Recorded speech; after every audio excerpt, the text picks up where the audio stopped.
قانون تک نوبت ہی نہ جانے دی جائے, بندے کو مقدمہ درج ہونے سے پہلے ہی موب جسٹس دے دیا جائے, یہ میں سمجھتا ہوں کہ ہیومن رائٹس کی ایک صریحاً خلاف ورزی ہے. اور اس 295 کو جو توہین رسالت کا قانون ہے اس کی بھی یہ خلاف ورزی ہے.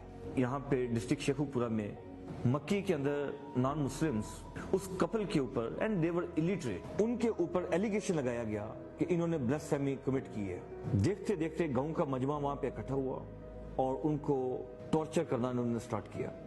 جب انفارمیشن پولیس کو پہنچی اینڈ وی رسپونڈڈ امیڈیٹلی, ہمارے ایس پی صاحب وہاں پہ موقع پہ خود پہنچ گئے.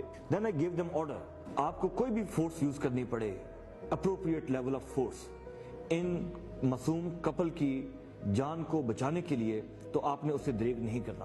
اور وی ریسکیوڈ دا کپل.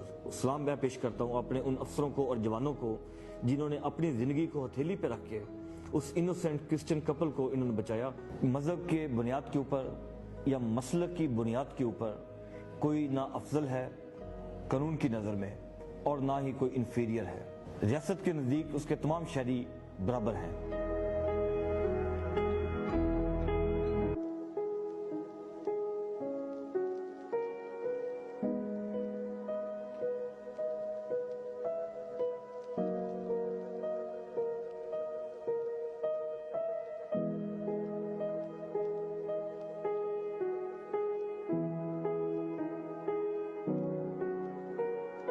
پاکستان کے بننے سے پہلے مسلم کے ساتھ ہندو اپنی اکثریت کی بنیاد کے اوپر یا انگریز اپنی حکومتی اختیارات کی وجہ سے برابری کا سلوک نہیں کر پاتے تھے, اور مسلمانوں کے جو تحفظات تھے, مسلمانوں کے جو سینٹیمنٹس آف گریونسز تھے وہ بڑے جینون لیجٹمیٹ تھے.